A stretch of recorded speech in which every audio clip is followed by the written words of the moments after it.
ಬಂಧುಗಳೇ ನಮಸ್ಕಾರ, ಹೇಗಿದ್ರಿ ನೀವೆಲ್ಲರೂ? ನಾನು ಸುಬ್ರಹ್ಮಣ್ಯ ಎಸ್ ಹಂಡಿಗೆ. ಬಂಧುಗಳೇ, ಪಶ್ಚಿಮ ಬಂಗಾಳಕ್ಕೆ ಹಿಂಸಾಚಾರ ಹೊಸದಲ್ಲ. ಹಿಂದೆಯೂ ಕೂಡ ಚುನಾವಣೆಗೂ ಮುಂಚೆಯೇ ಸಂಘರ್ಷ, ಜಟಾಪಟಿ, ಹಿಂಸಾಚಾರ ಎಲ್ಲವೂ ಕೂಡ ನಡೀತಾ ಇತ್ತು. ಚುನಾವಣೆ ಮುಗಿದ ಬಳಿಕವೂ ಕೂಡ ಅದು ರಿಪೀಟ್ ಆಗ್ತಾ ಇತ್ತು. ಕೇವಲ ಚುನಾವಣೆ ಅಂತಲ್ಲ, ಅಲ್ಲಿ ಹಿಂಸಾಚಾರಕ್ಕೆ ಬೇರೆ ಬೇರೆ ಸಂದರ್ಭದಲ್ಲೂ ಕೂಡ ಅಲ್ಲಿ ವೈಲೆನ್ಸ್ ಅನ್ನೋದು ಒಂದು ರೀತಿಯಲ್ಲಿ ಮಾಮೂಲಿ ಆಗ್ಬಿಟ್ಟಿತ್ತು. ಆ ಕಾರಣಕ್ಕಾಗಿಯೇ ಜನ ಈ ಲ್ಯಾಂಡ್ ಆರ್ಡರ್ಗೆ ಸಂಬಂಧಪಟ್ಟ ಹಾಗೆ ಹಿಂದಿನಿಂದಲೂ ಕೂಡ ಸಿಎಂ ಆಗಿದ್ದಂತ ಮಮತಾ ಬ್ಯಾನರ್ಜಿ ಅವ್ರನ್ನ ಪ್ರಶ್ನೆ ಮಾಡ್ತಾ ಇದ್ರು. ಈ ಬಾರಿ ಮಮತಾ ಬ್ಯಾನರ್ಜಿಗೆ ಹಿನ್ನಡೆ ಆಗೋದಿಕ್ಕೆ, ಬಿಜೆಪಿ 200+ ಸ್ಥಾನವನ್ನು ಗೆದ್ದುಕೊಳ್ಳೋದಿಕ್ಕೆ ಅಲ್ಲಿ ಇದ್ದಂತ ವೈಲೆನ್ಸ್ ಅಥವಾ ಲ್ಯಾಂಡ್ ಆರ್ಡರ್ ಸಮಸ್ಯೆಯೇ ಪ್ರಮುಖವಾದಂತ ಕಾರಣ ಎನ್ನುವಂತ ಚರ್ಚೆ ಮಾತುಗಳೆಲ್ಲವೂ ಕೂಡ ಕೇಳಿ ಬರ್ತಾ ಇದೆ. ಈಗ ಯಾಕೆ ಈ ಹಿಂಸಾಚಾರದ ವಿಚಾರವನ್ನ ಪ್ರಸ್ತಾಪ ಮಾಡ್ತಿದ್ವಿ ಅಂದ್ರೆ, ಚುನಾವಣೋತ್ತರ ಹಿಂಸಾಚಾರ ಇದೀಗ ಮಿತಿಮೀರಿ ಹೋಗಿಬಿಟ್ಟಿದೆ. ಇಲ್ಲಿವರೆಗಿನ ಬೆಳವಣಿಗೆಯನ್ನು ನೀವೆಲ್ಲರೂ ಕೂಡ ಗಮನಿಸ್ತಾ ಇದ್ರಿ. ಕೇವಲ ಬಿಜೆಪಿ ಕಾರ್ಯಕರ್ತರ ಮೇಲೆ ಅಥವಾ ಬಿಜೆಪಿ ಕಚೇರಿಗಳ ಮೇಲೆ ದಾಳಿ ನಡೀತಿರೋದು ಮಾತ್ರ ಅಲ್ಲ. ಒಂದು ಕಡೆಯಿಂದ ಬಿಜೆಪಿ ಕಾರ್ಯಕರ್ತರ ಮೇಲೆ ದಾಳಿ ನಡೆದಿದೆ, ಬಿಜೆಪಿ ಕಚೇರಿಗಳನ್ನು ಧ್ವಂಸಗೊಳಿಸಲಾಗಿದೆ, ಒಂದಿಬ್ಬರು ಬಿಜೆಪಿ ಕಾರ್ಯಕರ್ತರು ಸಾವನ್ನಪ್ಪಿದ್ದಾರೆ. ಮತ್ತೊಂದು ಕಡೆಯಿಂದ ಟಿಎಂಸಿ ಕಚೇರಿಗಳ ಮೇಲೂ ಕೂಡ ದಾಳಿ ಮಾಡಲಾಗ್ತಿದೆ, ಟಿಎಂಸಿ ಕಾರ್ಯಕರ್ತರನ್ನೂ ಕೂಡ ಥಳಿಸಲಾಗ್ತಾ ಇದೆ, ಒಂದಿಬ್ಬರು ಟಿಎಂಸಿ ಕಾರ್ಯಕರ್ತರು ಕೂಡ ಸಾವನ್ನಪ್ಪಿದ್ದಾರೆ. ಇದು ಇಲ್ಲಿಯವರೆಗೆ ಆಗ್ತಿದ್ದಂತ ಒಂದು ಬೆಳವಣಿಗೆ. ಅದನ್ನೇ ಇಲ್ಲಿವರೆಗೂ ಕೂಡ ಕಂಟ್ರೋಲ್ ಮಾಡೋದಕ್ಕೆ ಸಾಧ್ಯ ಆಗ್ತಿಲ್ಲ. ಕೇಂದ್ರ ಪಡೆಗಳು ಇಂದಿಗೂ ಕೂಡ ಪಶ್ಚಿಮ ಬಂಗಾಳದಲ್ಲಿ ಬೀಡು ಬಿಟ್ಟಿದ್ದಾವೆ. ಸಾಕಷ್ಟು ಮಂದಿಯನ್ನ ಹಿಂಸಾಚಾರಕ್ಕೆ ಸಂಬಂಧಪಟ್ಟ ಹಾಗೆ ಬಂಧಿಸಲಾಗಿದೆ. ಟಿಎಂಸಿ ಬಿಜೆಪಿ ಕಡೆಗೆ ಬೆರಳು ಮಾಡಿ ತೋರಿಸಿದ್ರೆ, ಬಿಜೆಪಿಯವರು ಟಿಎಂಸಿ ಕಡೆಗೆ ಬೆರಳು ಮಾಡಿ ತೋರಿಸ್ತಾ ಇದ್ದಾರೆ. ಒಟ್ಟಾರೆ ಅಲ್ಲಿ ಹಿಂಸಾಚಾರಕ್ಕೆ ಇನ್ನೊಂದು ಕಾರಣ ಏನಪ್ಪಾ ಅಂದ್ರೆ, ಅಲ್ಲಿ ಪಕ್ಷಗಳು ಬೇರೆ ಬೇರೆ ಇರಬಹುದು, ಆದರೆ ಜನರ ಮನಸ್ಥಿತಿ, ಜನ ಎಲ್ಲರೂ ಕೂಡ ಒಂದೇ ರೀತಿಯವರು. ಒಂದಷ್ಟು ಮಂದಿ ಒಮ್ಮೆ ಇಲ್ಲಿರ್ತಾರೆ, ಇನ್ನೊಂದಷ್ಟು ಮಂದಿ ಅಲ್ಲಿ ಹೋಗ್ತಾರೆ. ಸದಾ ಕಾಲ ಒಂದು ರೀತಿ ಅಗ್ರೆಸಿವ್ ನೇಚರು, ಹಿಂಸಾಚಾರ, ಮತ್ತೊಂದು ಮಗದೊಂದು. ಅದರಲ್ಲೂ ಕೂಡ ಸರ್ಕಾರ ಆರ್ಡರ್ ವಿಚಾರದಲ್ಲಿ ಕಂಟ್ರೋಲ್ ತಪ್ಪು ಅಂದ್ಬಿಟ್ರೆ ಅವರು ಮಿತಿ ಮೀರಿ ಹೋಗಿಬಿಡ್ತಾರೆ. ಈಗ ಪಶ್ಚಿಮ ಬಂಗಾಳದಲ್ಲಿ ಆಗ್ತಿರೋದು ಕೂಡ ಅದೇ. ಮತ್ತೊಂದು ದೊಡ್ಡ ಬೆಳವಣಿಗೆ ಆಗಿದೆ, ನಿನ್ನೆ ರಾತ್ರಿಯಿಂದ ಆಗ್ತಾ ಇರುವಂತಹ ಬೆಳವಣಿಗೆ. ಅದು ಇದೀಗ ತೀವ್ರ ಸ್ವರೂಪವನ್ನು ಪಡಿತಾ ಇದೆ. ಯಾವ ಹಂತಕ್ಕೆ ಹೋಗಿದೆ ಅಂದ್ರೆ, ಮುಂದಿನ ಮುಖ್ಯಮಂತ್ರಿ ಅಂತ ಸುವೇಂದು ಅಧಿಕಾರಿಯನ್ನ ಕರೆಯಲಾಗ್ತಾ ಇದೆ. ಮಮತಾ ಬ್ಯಾನರ್ಜಿಯನ್ನು ಸೋಲಿಸಿದ್ದು ಕೂಡ ಇದೇ ಸುವೇಂದು ಅಧಿಕಾರಿ. ಈ ಸುವೇಂದು ಅಧಿಕಾರಿಯ ಆಪ್ತ ಸಹಾಯಕ, ಬರೀ ಆಪ್ತ ಸಹಾಯಕ ಅಂದ್ರೆ ತಪ್ಪಾಗುತ್ತೆ. ಸುವೇಂದು ಅಧಿಕಾರಿ ಭವಾನಿಪುರದಲ್ಲಿ ಗೆದ್ರಲ್ಲ, ಅದರ ಹಿಂದೆ ಇದ್ದಂತ ಮಾಸ್ಟರ್ ಮೈಂಡ್ ಅಥವಾ ಸುವೇಂದು ಅಧಿಕಾರಿಯ ಬ್ರೈನ್ ಅಂದ್ರೂ ಕೂಡ ತಪ್ಪಾಗ್ಲಿಕ್ಕಿಲ್ಲ. ಅಂತಹ ಚಂದ್ರನಾಥ್ ರಥ್ ಎನ್ನುವಂತಹ ವ್ಯಕ್ತಿಯನ್ನ ಅತ್ಯಂತ ಭೀಕರವಾಗಿ ಹತ್ಯೆ ಮಾಡಲಾಗಿದೆ. ಅದು ಇದೀಗ ಬೇರೆ ಬೇರೆ ರೂಪವನ್ನ ಪಡೆದುಕೊಳ್ತಾ ಇದೆ. ಸಹಜವಾಗಿ ರಾಜಕೀಯ ವಾಕ್ಸಮರಕ್ಕೆ ಕಾರಣ ಆಗಿದೆ. ಇನ್ನೊಂದು ಕಡೆಯಿಂದ ಬಾಂಬ್ ಸ್ಫೋಟ, ಕಚ್ಚಾ ಬಾಂಬ್ ಸ್ಫೋಟಿಸಲಾಗಿದೆ. 5 ಬಿಜೆಪಿ ಕಾರ್ಯಕರ್ತರು ಗಾಯಗೊಂಡಿದ್ದಾರೆ. ಹಾಗಾದ್ರೆ ಇದಕ್ಕೆ ಸಂಬಂಧಪಟ್ಟ ಹಾಗೆ ಏನಾಗ್ತಿದೆ ಅನ್ನೋದನ್ನ ಗಮನಿಸ್ತಾ ಹೋಗೋಣ.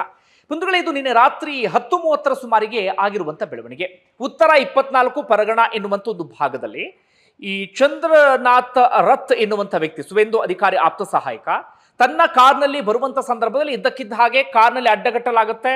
ಹಾಗೆ ಬೈಕ್ನಲ್ಲಿ ಬಂದಂತ ದುಷ್ಕರ್ಮಿಗಳು ಗುಂಡೇಟನ್ನ ಹೊಡೆದು 4 ಸುತ್ತು ಗುಂಡನ್ನ ಹಾರಿಸಿದ್ದಾರೆ. ಗುಂಡನ್ನ ಹಾರಿಸಿ ನಡು ರಸ್ತೆಯಲ್ಲಿಯೇ ಚಂದ್ರನಾಥ್ ಎನ್ನುವಂತ ಈ ವ್ಯಕ್ತಿಯನ್ನ ಹತ್ಯೆ ಮಾಡಿ ಹೋಗಿಬಿಟ್ಟಿದ್ದಾರೆ. ಯೋಚನೆ ಮಾಡಿ, ಇದ್ದಕ್ಕಿದ್ದ ಹಾಗೆ ಒಂದಷ್ಟು ದುಷ್ಕರ್ಮಿಗಳು ಬರ್ತಾರೆ, ಕಾರ್ನಲ್ಲಿ ಅಡ್ಡ ಹಾಕ್ತಾರೆ, ಕಾರ್ನಲ್ಲಿ ಬರ್ತಿದ್ದಂತ ವ್ಯಕ್ತಿಯ ಮೇಲೆ ಗುಂಡು ಹಾರಿಸ್ತಾರೆ. ಅದು ಕೂಡ ಆ ವ್ಯಕ್ತಿ ಸಾಮಾನ್ಯ ವ್ಯಕ್ತಿ ಅಂತೂ ಅಲ್ವೇ ಅಲ್ಲ, ಮುಂದಿನ ಸಿಎಂ ಅಂತ ಪರಿಗಣಿಸಲ್ಪಡ್ತಿರುವಂತ ವ್ಯಕ್ತಿಯ ಆಪ್ತ ಸಹಾಯಕ ಅಥವಾ ಆ ವ್ಯಕ್ತಿಯ ಎಡಗೈ ಬಲಗೈ ಎಲ್ಲ ಆಗಿದ್ದಂಥ ವ್ಯಕ್ತಿ, ತುಂಬಾ ಪವರ್ಫುಲ್ ಆಗಿರುವಂಥ ವ್ಯಕ್ತಿ. ಆ ವ್ಯಕ್ತಿಯನ್ನ ಅತ್ಯಂತ ಭೀಕರವಾಗಿ ಹತ್ಯೆ ಮಾಡ್ತಾರೆ ಅಂದ್ರೆ ಎಲ್ಲಿವರೆಗೆ ಬಂದು ನಿಂತಿದೆ ಅಂತ ಹೇಳಿ ಸದ್ಯ ಅದಕ್ಕೆ ಸಂಬಂಧಪಟ್ಟಾಗ ಆಗ್ತಿರುವಂತ ಒಂದಷ್ಟು ವಿಚಾರವನ್ನ ಗಮನಿಸ್ತಾ ಹೋಗೋಣ. ಒಂದು ವೇಳೆ ಮೊದಲಿಗೆ ಈ ಸುವೇಂದು ಅಧಿಕಾರಿ ಯಾರು ಅನ್ನೋದನ್ನ ಅರ್ಥ ಮಾಡ್ಕೊಂಡು ಅದಾದ ಬಳಿಕ ನಾನು ಉಳಿದ ವಿಚಾರಕ್ಕೆ ಬರ್ತಾ ಹೋಗ್ತೀನಿ. ಸುವೇಂದು ಅಧಿಕಾರಿ ನಿಮ್ಮೆಲ್ಲರಲ್ಲಿ ಬಹುತೇಕರಿಗೆ ಗೊತ್ತಿರಬಹುದು. ಸುವೇಂದು ಅಧಿಕಾರಿ ಒಂದು ಕಾಲದಲ್ಲಿ ಮಮತಾ ಬ್ಯಾನರ್ಜಿಯ ಆಪ್ತ ಅಥವಾ ಶಿಷ್ಯ. ಇಬ್ಬರು ಕೂಡ 2006-7ರಿಂದಲೂ ಕೂಡ ಒಟ್ಟೊಟ್ಟಿಗೆ ಟಿಎಂಸಿ ಪಕ್ಷವನ್ನ ಕಟ್ಕೊಂಡು ಬಂದಂಥವರು. ಸುವೇಂದು ಅಧಿಕಾರಿ ಕೂಡ ಟಿಎಂಸಿ ಪಕ್ಷದಲ್ಲಿ ಒಂದು ಒಳ್ಳೆ ಹಂತಕ್ಕೆ ಬೆಳೆದಂಥವರು, ಸಚಿವರಾಗಿದ್ದಂಥವ್ರು, ಎಲ್ಲ ರೀತಿಯಲ್ಲೂ ಕೂಡ ಅಧಿಕಾರವನ್ನ ಅನುಭವಿಸಿದಂಥ ವ್ಯಕ್ತಿ. ಆದ್ರೆ ಯಾವಾಗ ಮಮತಾ ಬ್ಯಾನರ್ಜಿಯ ಸೋದರಳಿ ಅಭಿಷೇಕ್ ಬ್ಯಾನರ್ಜಿ ಹಿಡಿತ ಪಕ್ಷದ ಮೇಲೆ ಜಾಸ್ತಿ ಆಗುತ್ತೋ, ಸುವೇಂದು ಅಧಿಕಾರಿಗೆ ಅನ್ಸುತ್ತೆ ನನ್ನ ಪಕ್ಷದಿಂದ ಕಡೆಗಣಿಸಲಾಗ್ತಿದೆ ಎನ್ನುವಂತ ರೀತಿಯಲ್ಲಿ. ಇನ್ನೊಂದು ಕಡೆಯಿಂದ ಬಿಜೆಪಿಯು ಕೂಡ ಗಾಳ ಹಾಕೊಂಡು ಕಾಯ್ತಾ ಇತ್ತು, ಎಳ್ಕೊಳ್ಬೇಕು ಎನ್ನುವಂತ ರೀತಿಯಲ್ಲಿ. ಸುವೇಂದು ಅಧಿಕಾರಿಯ ಅಸಮಾಧಾನ, ಬಿಜೆಪಿಯ ಗಾಳ ಎರಡೂ ಇದ್ದಂತ ಕಾರಣಕ್ಕಾಗಿ ಸುವೇಂದು ಅಧಿಕಾರಿ ಬಿಜೆಪಿಯ ತೆಕ್ಕೆಗೆ ಬಂದ್ರು. ಸುವೇಂದು ಅಧಿಕಾರಿ ವಿರುದ್ಧವೂ ಕೂಡ ಹಿಂದೆ ಸಾಕಷ್ಟು ಆರೋಪಗಳಿತ್ತು. ಇಡಿ, ಸಿಬಿಐ ತನಿಖೆ ಎಲ್ಲವೂ ಕೂಡ ನಡೀತಾ ಇತ್ತು. ಬಿಜೆಪಿ ಬಂದ್ಮೇಲೆ ಅದೆಲ್ಲವೂ ಕೂಡ ಕ್ಲೀನ್ ಆಯ್ತು ಬಿಡಿ. ಒಟ್ಟಾರೆಗೆ ಸುವೇಂದು ಅಧಿಕಾರಿ ಬಿಜೆಪಿ ಬಂದ್ರು. ಬಿಜೆಪಿಗಂತೂ ದೊಡ್ಡ ಮಟ್ಟಿಗೆ ಪ್ಲಸ್ ಆಯ್ತು. ಕಳೆದ ವಿಧಾನಸಭಾ ಚುನಾವಣೆಯಲ್ಲಿ 77 ಸ್ಥಾನಗಳನ್ನು ಗೆದ್ದುಕೊಳ್ಳೋದಕ್ಕೆ ಸುವೇಂದು ಅಧಿಕಾರಿಯ ಪಾತ್ರವೂ ಕೂಡ ದೊಡ್ಡದಿತ್ತು. ಈ ಬಾರಿ 200+ ಹೋಗೋದ್ರಲ್ಲೂ ಕೂಡ ಸುವೇಂದು ಅಧಿಕಾರಿಯ ಪಾತ್ರ ದೊಡ್ಡದಿದೆ. ಅವ್ರನ್ನ ಪಶ್ಚಿಮ ಬಂಗಾಳದಲ್ಲಿ ದಾದಾ ಅಂತ ಕರೀತಾರೆ. ಮಮತಾ ಬ್ಯಾನರ್ಜಿ ದೀದಿ ಅಂತ ಕರೆಯುವ ರೀತಿಯಲ್ಲಿ ಇವರನ್ನ ದಾದಾ ಎನ್ನುವ ರೀತಿಯಲ್ಲಿ ಕರೀತಾರೆ. ಮುಂದಿನ ಮುಖ್ಯಮಂತ್ರಿ ಯಾರು ಅಂದಾಗ ಒಂದು 4 ಜನರ ಹೆಸರು ಓಡ್ತಾ ಇದೆಯಲ್ಲ, ಅದರಲ್ಲಿ ಪ್ರಮುಖವಾಗಿರುವಂತಹ ಹೆಸರು ಸುವೇಂದು ಅಧಿಕಾರಿ. ಬಹುತೇಕ ಸುವೇಂದು ಅಧಿಕಾರಿ ಸಿಎಂ ಆಗುವಂತೆ ಎಲ್ಲಾ ಸಾಧ್ಯತೆಯೂ ಕೂಡ ಇದೆ. ಇವರ PA ಚಂದ್ರನಾಥ್ ಯಾರು ಅಂತ ನಾವು ಗಮನಿಸ್ತಾ ಹೋಗೋದಾದ್ರೆ, ಈ ವ್ಯಕ್ತಿ ಭಾರತೀಯ ವಾಯುಸೇನೆಯಲ್ಲಿ ಭಾರತೀಯ ವಾಯುಸೇನೆಯಲ್ಲಿ ಬರೋಬ್ಬರಿ 20 ವರ್ಷಗಳ ಕಾಲ ಕೆಲಸವನ್ನ ಮಾಡಿದಂಥವರು. ಅದಾದ ಬಳಿಕ ಸ್ವಯಂ ನಿವೃತ್ತಿಯನ್ನ ತೆಗೆದುಕೊಂಡು ಬಂದು ಬೇರೆ ಬೇರೆ ಕಡೆಗಳಲ್ಲಿ ಕೆಲಸವನ್ನ ಮಾಡಿ ಅಂತಿಮವಾಗಿ ಸುವೇಂದು ಅಧಿಕಾರಿಯ ಖಾಸಗಿ ಪಿ ಆಗಿ, ಗೌರ್ಮೆಂಟಿಂದ ನಿಯೋಜನೆ ಆಗಿದ್ದಲ್ಲ, ಖಾಸಗಿ ಪಿ ಆಗಿ ಕೆಲಸವನ್ನ ಮಾಡ್ತಾ ಇದ್ದಂಥವರು. ಭವಾನಿಪುರದಲ್ಲಿ ಮಮತಾ ಬ್ಯಾನರ್ಜಿ ವಿರುದ್ಧ ಸುವೇಂದು ಅಧಿಕಾರಿ ಸ್ಪರ್ಧೆಯನ್ನ ಮಾಡಿದ್ರು. ಕಳೆದ ಬಾರಿ ನಂದಿಗ್ರಾಮದಲ್ಲಿ ಸುವೇಂದು ಅಧಿಕಾರಿ ಸ್ಪರ್ಧೆ ಮಾಡಿದಾಗ ಮಮತಾ ಬ್ಯಾನರ್ಜಿ ಎಲ್ಲಿಗೆ ಹೋಗಿ ಸ್ಪರ್ಧೆ ಮಾಡಿದ್ರು, ಅಲ್ಲೂ ಕೂಡ ಮಮತಾ ಬ್ಯಾನರ್ಜಿ ಸೋತು ಬಂದ್ರು. ಈ ಬಾರಿ ಮಮತಾ ಬ್ಯಾನರ್ಜಿ ಭವಾನಿಪುರದಲ್ಲಿ ಸ್ಪರ್ಧೆಯನ್ನ ಮಾಡಿದಾಗ ಸುವೇಂದು ಅಧಿಕಾರಿ ಅಲ್ಲಿಗೆ ಬಂದು ಸ್ಪರ್ಧೆಯನ್ನ ಮಾಡಿದ್ರು. ಸುವೇಂದು ಅಧಿಕಾರಿ ಬರೋಬ್ಬರಿ 15,000 ಮತಗಳಿಂದ ಮಮತಾ ಬ್ಯಾನರ್ಜಿಯನ್ನ ಸೋಲಿಸಿದ್ರು. ಯಾರು ಕೂಡ ನಿರೀಕ್ಷೆ ಮಾಡಿರಲಿಲ್ಲ ಈ ರಿಸಲ್ಟ್ ಅನ್ನ. ಈ ರಿಸಲ್ಟ್ ಬರೋದಕ್ಕೆ ಪ್ರಮುಖ ಕಾರಣ ಯಾರು ಅಂದ್ರೆ ಇದೇ ಈಗ ಹತ್ಯೆ ಆದಂತ ಚಂದ್ರನಾಥ್ ಕಾರಣ. ಆ ವ್ಯಕ್ತಿಯ ಯೋಜನೆ ಅಥವಾ ಆ ವ್ಯಕ್ತಿಯ ಪ್ಲಾನು, ಆ ವ್ಯಕ್ತಿಯ ತಲೆಯ ಕಾರಣಕ್ಕಾಗಿ ಮಮತಾ ಬ್ಯಾನರ್ಜಿ ಸೋಲನ್ನಪ್ಪುವಂತ ಪರಿಸ್ಥಿತಿ ಎದುರಾಗಬಿಡ್ತು. ಅಂತಹ ವ್ಯಕ್ತಿಯನ್ನ ಇದೀಗ ಭೀಕರವಾಗಿ ಹತ್ಯೆ ಮಾಡಲಾಗಿದೆ. ಸದ್ಯ ಅದಕ್ಕೆ ಸಂಬಂಧಪಟ್ಟ ಹಾಗೆ ಸಹಜವಾಗಿ ವಾಕ್ಸಮರಗಳು ಶುರುವಾಗಿದೆ. ಟಿಎಂಸಿ ಅವರು ಹೇಳ್ತಿದ್ದಾರೆ ಇದರಿಂದ ನಮ್ಮ ಪಾತ್ರ ಇಲ್ಲ, ಸಿಬಿಐ ತನಿಖೆ ಕೊಡಿ ಎನ್ನುವಂತ ರೀತಿಯಲ್ಲಿ. ಇನ್ನು ಬಿಜೆಪಿ ಅವರು ಅಭಿಷೇಕ್ ಬ್ಯಾನರ್ಜಿ ಕಡೆಗೆ, ಮಮತಾ ಬ್ಯಾನರ್ಜಿಯ ಸೋದರಳಿಯನ ಕಡೆಗೆ ಬೆರಳು ಮಾಡಿ ತೋರಿಸೋದಕ್ಕೆ ಶುರು ಮಾಡ್ಕೊಂಡಿದ್ದಾರೆ. ಅದಕ್ಕೆ ಪ್ರಮುಖ ಕಾರಣ ಅಂದ್ರೆ ಒಂದಷ್ಟು ಅನುಮಾನವನ್ನು ವ್ಯಕ್ತಪಡಿಸ್ತಾ ಇದ್ದಾರೆ. ಮಮತಾ ಬ್ಯಾನರ್ಜಿಯನ್ನ ಈ ವ್ಯಕ್ತಿ ಸೋಲಿಗೆ ಈ ವ್ಯಕ್ತಿಯ ಕಾರಣ ಆಗಿದ್ರು, ಆ ಕಾರಣಕ್ಕಾಗಿ ಏನಾದರೂ ದ್ವೇಷ ಇದ್ದಿರಬಹುದಾ ಎನ್ನುವ ರೀತಿಯಲ್ಲಿ. ಜೊತೆಗೆ ಇದು ಆಕಸ್ಮಿಕವಾಗಿ ಸಾವಂತೂ ಅಲ್ಲ. ಆಕಸ್ಮಿಕ ಸಾವಂದ್ರೆ ಯಾವುದೋ ಒಂದು ಗುಂಪು ಗಲಾಟೆ ಮಾಡ್ತಿರುತ್ತೆ, ಹಾಗೆ ಯಾರೊಬ್ಬ ಕಲ್ಲಲ್ಲೋ ದೊಣ್ಣೆಲ್ಲೋ ಹೊಡೆದ ಅಥವಾ ಶೂಟ್ ಮಾಡಿದಾಗ ಸತೋದ ಅಂತೀವಲ್ಲ, ಅದನ್ನ ಆಕಸ್ಮಿಕ ಸಾವು ಅಂತೀವಿ. ಆದ್ರೆ ಇದು ಪೂರ್ವ ನಿಯೋಜಿತ, ಪ್ರೀ ಪ್ಲಾನ್ಡ್ ಆಗಿ ಹತ್ಯೆಯನ್ನ ಮಾಡಲಾಗಿದೆ. ಅಂದ್ರೆ ಪಿಸ್ತೂಲನ್ನು ಗಮನಿಸಿದಾಗ ತುಂಬಾ ಅಡ್ವಾನ್ಸ್ಡ್ ಆಗಿರುವಂತಹ ಪಿಸ್ತೂಲ್ಗಳನ್ನು ಬಳಸಲಾಗಿದೆ.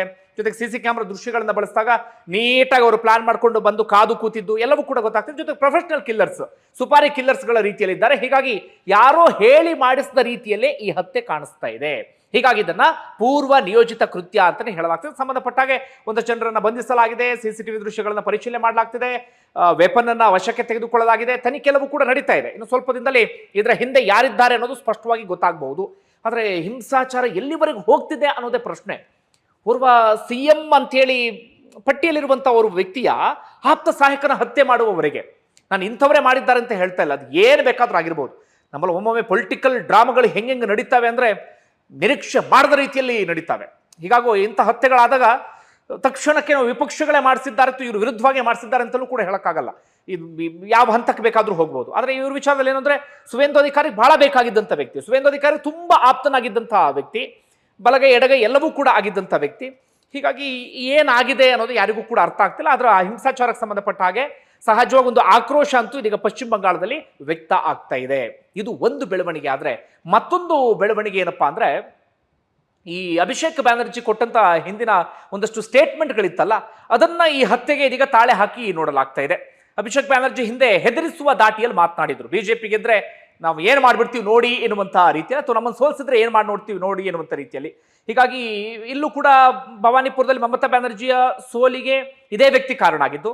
ಹೀಗಾಗಿ ಮಮತಾ ಬ್ಯಾನರ್ಜಿಯ ಸೋದರಳಿಯ ಅಭಿಷೇಕ್ ಬ್ಯಾನರ್ಜಿಯ ಹೇಳಿಕೆಯನ್ನ ಈ ಹತ್ಯೆಗೆ ಒಂದು ರೀತಿಯಲ್ಲಿ ಹೋಲಿಕೆ ಮಾಡಿ ನೋಡಲಾಗ್ತಿದೆ. ಇದರ ಹಿಂದೆ ಏನಾದರೂ ಬೇರೆ ರೀತಿಯಲ್ಲಿ ಇರಬಹುದಾ ಎನ್ನುವಂಥ ರೀತಿಯಲ್ಲಿ ಅದು ಕೂಡ ಈಗ ಬಹಳ ಚರ್ಚೆ ಆಗ್ತಾ ಇದೆ.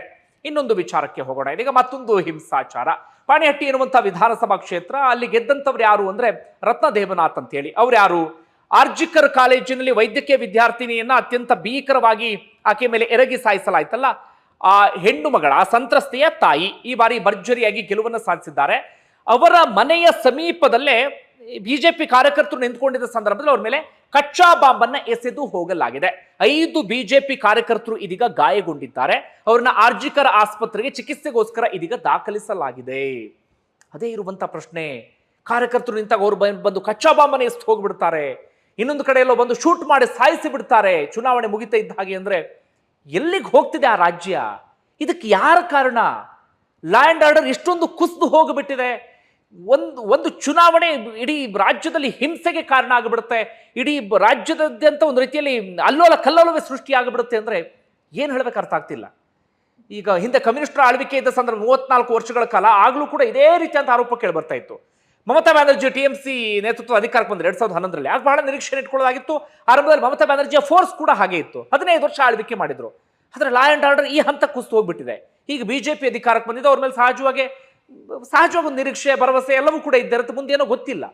ಆದ್ರೆ ಈ ಹಂತಕ್ಕೊಂದು ರಾಜ್ಯ ಬಂದು ತಲುಪಿಬಿಟ್ಟಿದೆಯಲ್ಲ ಅನ್ನೋದೇ ಒಂದು ರೀತಿಯಲ್ಲಿ ಚರ್ಚೆ ಮಾಡಬೇಕಾದಂಥ ವಿಚಾರ. ನಿಮ್ಗೆ ಏನು ಅನಿಸ್ತದೆ ಕಮೆಂಟ್ ಬಾಕ್ಸಲ್ಲಿ ಮೆನ್ಷನ್ ಮಾಡಿ. ಧನ್ಯವಾದ.